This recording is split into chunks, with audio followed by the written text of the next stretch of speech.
Welcome to STC education. जैसे कि हमारा चैप्टर 6 ट्रायंगल चल रहा है, आज हम उसमें एक थ्योरम कर रहे हैं, थ्योरम 6.8 जो मोस्ट इंपॉर्टेंट है, एग्जाम में आने का पूरा चांस है, 4 मार्क में आएगी, जिसको हम पाइथागोरस थ्योरम भी बोलते हैं।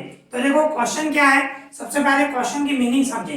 देखो क्या बता रहा है, in a right triangle means right angle triangle है, the square of the hypotenuse is equal to the sum of the square of the other two sides। means इस तरह है, देखो पहले क्वेश्चन की मीनिंग समझो। राइट एंगल ट्रायंगल है, okay, ये राइट एंगल ट्रायंगल है जिसको नाम दे देते हैं हम ए बी सी, जिसमें बी जो है राइट एंगल है, तो बी की जो सामने राइट एंगल है उसकी सामने वाली जो साइड होती है उसको हाइपोटेन्यूज कहते हैं, ठीक है ना। तो देखो क्या बोल रहा है, in a right angle triangle the square of the hypotenuse, hypotenuse ये है AC है, उसकी स्क्वायर बराबर ना, is equal to the sum मतलब total sum of the square of the other two side। दूसरी दो साइड कौन सी बची, एक AB और एक BC, उनकी स्क्वायर AB एंड BC उनकी स्क्वायर मतलब दोनों की स्क्वायर और उसका सम मतलब टोटल। इस तरह हाइपोटेन्यूज की स्क्वायर इक्वल्स टू रिमेनिंग जो दो साइड बचे हैं उनकी स्क्वायर का total sum of the square of the other two side. Means ये हमें प्रूव करना है, ये ट्रायंगल मिला हुआ है और हमें ये प्रूव करना है। अभी एग्जाम में किस तरह क्वेश्चन पूछा जाता है, एग्जाम में आपको इस तरह भी बोला जाएगा, state and prove Pythagoras theorem. इस तरह आ जाए तो ये आपको स्टेटमेंट पूरी लिखनी है, उसके बाद प्रूव करना है। और एग्जाम में इस तरह भी आ सकता है, ये जो पूरी स्टेटमेंट लिखी हुई है ऐसे भी आ सकता है, in a right triangle the square of the hypotenuse is equal to the sum of the square of the other two side. ये पूरा स्टेटमेंट आ जाए क्वेश्चन में। या दूसरा मेथड भी है, इस तरह आ जाए एग्जाम में, भाई ऐसे बोल सकते हैं, in triangle ABC angle B is a right angle, ये आपको मिला होगा, angle B is a right angle. तो हेंस प्रूव, आपको प्रूव करना है, प्रूव दैट। एग्जाम में इस तरह आ सकता है, देखो ये अलग अलग मेथड होते हैं एग्जाम में आने के, तो मैं वो सब बता रहा हूँ। भाई इस तरह आ सकता है, in triangle ABC angle B is a right angle, so B right angle है तो उसकी सामने वाली साइड हाइपोटेन्यूज एसी होगा, means AC square equals to AB square plus BC square. इस तरह एग्जाम, और जरूरी नहीं है ट्रायंगल एबीसी हो, पीक्यूआर भी आ सकता है, in triangle PQR angle Q is a right angle, so prove PR square equals to PQ square plus QR square. Means question अलग अलग मेथड से पूछे जा सकते हैं, बराबर ना। तो वो आपको समझना है कि वो पाइथागोरस थ्योरम ही है, ठीक है ना।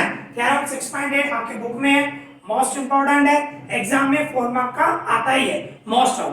तो ये ध्यान रखना, किसी भी तरह पूछा जा सकता है, ठीक है ना। तो अभी हम प्रूव कर रहे हैं, तो देखो किस तरह प्रूव करेंगे। मेन आपको ये जो है ना अच्छी तरह समझना है, सबसे पहले तो क्वेश्चन समझना है कि पहचान होगी वो पाइथागोरस थ्योरम है और उसको प्रूव करना है, पहले वो आपको पहचान आना चाहिए, तो फिर आप इजीली कर सकते हो। बहुत इजी है, टफ नहीं है। देखो अभी हम करते हैं, भाई सपोज करो हम कोई ट्रायंगल ले रहे हैं, भाई हमारे पास ये ट्रायंगल है, ट्रायंगल ए बी सी, जिसमें बी राइट एंगल हम ऐसे ले रहे हैं, ये ट्रायंगल ए बी सी जिसमें हमने क्या लिया, बी जो है वो राइट एंगल है, ठीक है ना, इस तरह लिया। तो सबसे पहले आप क्या लिखोगे, डेटा बोलो या गिवन बोलो, गिवन भी बोल सकते हो। तो आप क्या लिखोगे डेटा में, इस तरह लिखोगे, in triangle A B C angle B is a right angle, ये लिखना है आपको, ठीक है, ये राइट एंगल है, एंड और ये भी लिख सकते हो राइट एंगल है, and AC is right angle की सामने वाली साइड जो होती है इज अ हाइपोटेन्यूज, बराबर ना। भाई AC जो है वो हाइपोटेन्यूज है, ये आपको डेटा, ये आपको गिवन लिखना है, ठीक है ना। और टू प्रूव में क्या रखोगे, टू प्रूव आपको प्रूव क्या करना है, आपका जो हाइपोटेन्यूज है उसकी square AC square equals to remaining जो दो साइड है उनकी स्क्वायर का total, means AB square plus BC square, ये आपको प्रूव करना है। AC square equals to AB square plus BC square, ये आपको प्रूव करना है, ठीक है ना। तो देखो हम प्रूफ करेंगे, ये तीनों स्टेप आपको करने हैं, पहले डेटा फिर टू प्रूफ फिर प्रूफ। तो सबसे पहले मैं क्या कर रहा हूँ, एक परपेंडिकुलर लाइन बना देता हूँ, A B D, B D means मैं इस तरह बोलूंगा लेट अस ड्रॉ, हम ड्रॉ कर रहे हैं, क्या ड्रॉ कर रहे हैं, let us draw BD perpendicular AC, इस तरह मैं ड्रॉ कर रहा हूँ भाई। BD जो है वो AC पे परपेंडिकुलर है, जहां पे मींस D जो होगी वो राइट एंगल होगी, D भी राइट एंगल होगी क्योंकि परपेंडिकुलर है, ठीक है ना। BD परपेंडिकुलर AC मैंने ड्रॉ किया, तो यहाँ पे क्या बोलोगे, देयरफॉर इस तरह आप बोल सकते हो ADC होगा, बराबर ना, ADC कहने का मतलब जहां पे D जो है वो AC के बीच में है, मतलब ADC जो है कॉलिनियर पॉइंट हो गए, कॉलिनियर पॉइंट मतलब एक ही लाइन पे है। तो इसकी हम फॉर्मूला लिख सकते हैं भाई, AC equals to AD plus DC, ऐसे लिख सकते हो। इसको दे दो फर्स्ट नंबर, लिख सकते हो ना भाई, AC की मेजरमेंट जो होगी वो AD प्लस DC दोनों के इक्वल होगी, मतलब जो AD 2 है DC 3 है, तो दोनों का प्लस करूंगा तो AC क्या हो जाएगा 5, means AC equals to AD plus DC, AD plus DC, ये हो गया आपका फर्स्ट नंबर, ठीक है।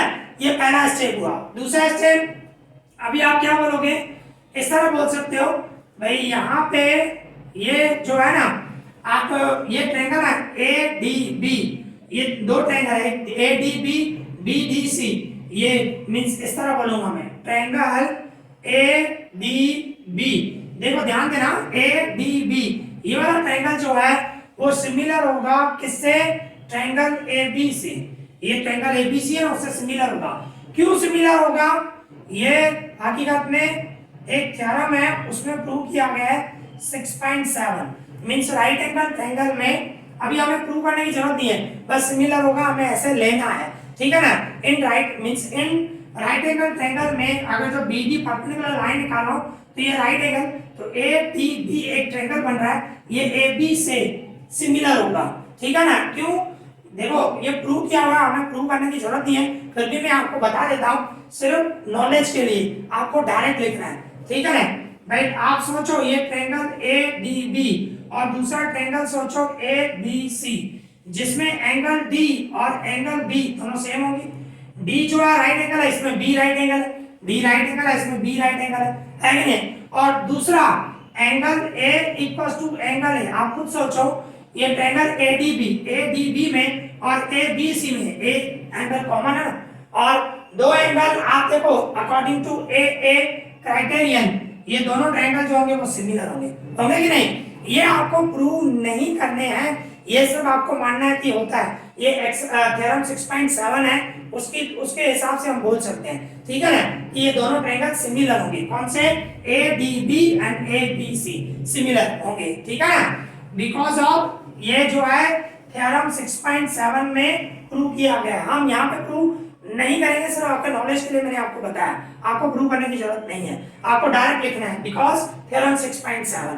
तो इसमें देखो ये दोनों सिमिलर हैं, तो उनकी साइड का रेशियो ले रहा हूं मैं, यहाँ से फर्स्ट सेकंड AD ले रहा हूँ, यहाँ से फर्स्ट सेकंड या यहाँ से फर्स्ट सेकंड AB होगा डिवाइड में, इक्वल्स टू में ये ले रहा हूँ फर्स्ट और थर्ड, AB फर्स्ट और थर्ड लिया, तो इक्वल्स टू में यहाँ से फर्स्ट और थर्ड AC होगा कि नहीं होगा ना।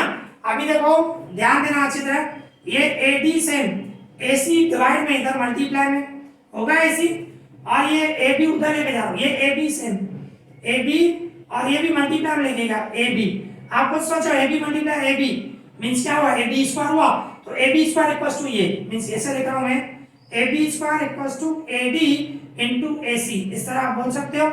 इसको दे दो आप सेकंड नंबर। आई बात में क्या किया मैंने भाई, AB multiply AB means AB square और ये सेम रखा AD इनटू AC, ठीक है, इस तरह मैंने सेम रखा। ये जैसे अभी ये किया ना, इसी तरह ही हम दूसरा ट्रायंगल बोलेंगे, कौन सा, ध्यान देना अच्छी तरह, दूसरा ट्रायंगल हम ये बोलेंगे BDC, कौन सा ट्रायंगल, ट्रायंगल BDC सिमिलर किससे, ABC से, जैसे ये लिया ना ADB, इसी तरह BDC जो है वो भी ABC से सिमिलर होगा। रीजन यही, प्रूव करने की कोई जरूरत नहीं है, आपको लिखना है अकॉर्डिंग टू थ्योरम 6.7, तो थ्योरम 6.7 से ये सिमिलर होता है, प्रूव करने की जरूरत नहीं है, ठीक है ना। तो देयरफॉर इसमें क्या लूंगा मैं, यहां से देखो सेकंड एंड थर्ड ले DC ले रहा हूं, DC और इक्वल्स टू में BC, ओके, फिर इक्वल्स टू में यहां से फर्स्ट एंड थर्ड BC और यहाँ से फर्स्ट थर्ड AC प्रोपोर्शन में होता है अगर जो सिमिलर है। यहाँ से सेकंड एंड थर्ड लिया DC डिवाइड में BC इक्वल टू में यहाँ से फर्स्ट और थर्ड BC डिवाइड में AC इस तरह लिया। फिर क्या करूंगा, ये इधर मल्टीप्लाई में आ जाएगा DC मल्टीप्लाई में AC इक्वल टू में ये BC से ये डिवाइड में इधर मल्टीप्लाई में आ गया BC। ओके, तो देयरफॉर क्या बोलोगे, BC multiply BC, BC square हुआ तो BC स्क्वायर इक्वल टू ये हुआ। मींस मैं क्या लिखूंगा, BC square equal to DC into AC इस तरह लिख सकता हूं। इसको दूंगा मैं second number. Okay, sorry third number, second हमने इसको दे दिया, ये थर्ड नंबर हुआ। तो अभी हम क्या बोलेंगे, फ्रॉम सेकंड एंड थर्ड हमें प्रूव क्या करना है, प्रूव ये करना है AB square plus BC square equal to AC square, ठीक है ना। तो मैं क्या दूंगा इस तरह, दूसरा स्टेप मैं ऐसे बोलूंगा फ्रॉम सेकंड एंड थर्ड, बराबर ना, सेकंड और थर्ड से, ये सेकंड है और ये थर्ड है, इन दोनों का मैं प्लस कर रहा हूं इक्वल टू के साइड इक्वल टू के साइड, इन दोनों का मैं प्लस कर रहा हूं। मींस मैं ऐसे लिख सकता हूं AB square plus BC square, मैंने इनका प्लस किया AB square plus BC square equal to में ये, ठीक है ना, AB स्क्वायर की जगह पे ये आएगा AD इनटू AC, फिर बीच में प्लस है BC स्क्वायर की जगह पे ये रखूंगा DC इनटू AC। अभी देखो दोनों में AC सेम है, AC कॉमन निकाल दो, डिपेंडिंग ब्रैकेट में क्या बचा AD प्लस DC हुआ ना, AC मैंने कॉमन निकाल दिया तो ब्रैकेट में क्या है AD प्लस DC। अभी आप देखो फर्स्ट में करके आए हो AD plus DC equal to क्या है AC है ना, ये हम प्रूव करके आए हैं। तो इसके इक्वल्स में क्या रखूंगा, ये AC सेम और AD प्लस DC है, उसकी जगह पे मैं क्या रखूंगा AC रखूंगा, ठीक है ना। और क्या लिखना है, बिकॉज फ्रॉम फर्स्ट, भाई हमने फर्स्ट से बोल रहे हैं तो इसके इक्वल्स में AC मल्टीप्लाई AC मींस क्या होगा AC स्क्वायर हो गया ना। तो देखो प्रूव हो गया AB square plus BC square equal to AC square, AB square plus BC square equal to AC square, यहां पे ऐसे ही बोल सकते हैं AC square equal to AB plus BC, AB square plus BC square, बस कंप्लीट हो गया। आपको ये लिखना है हेंस प्रूव, बराबर ना, आप बोल सकते हो hence prove AC square equal to, भले लिखो तो भी चलेगा, AC square equal to AB square plus BC square. Okay, इस तरह ये हमारा प्रूव हो गया। यहाँ पे ये हमारा थ्योरम कंप्लीट हुआ। आई होप आपको अच्छे से समझ में आया होगा। अगर जो आपको कोई भी डाउट हो तो मुझे कमेंट करना, मैं उसका रिप्लाई करूंगा। इस वीडियो में इतना ही। Thank you for watching this.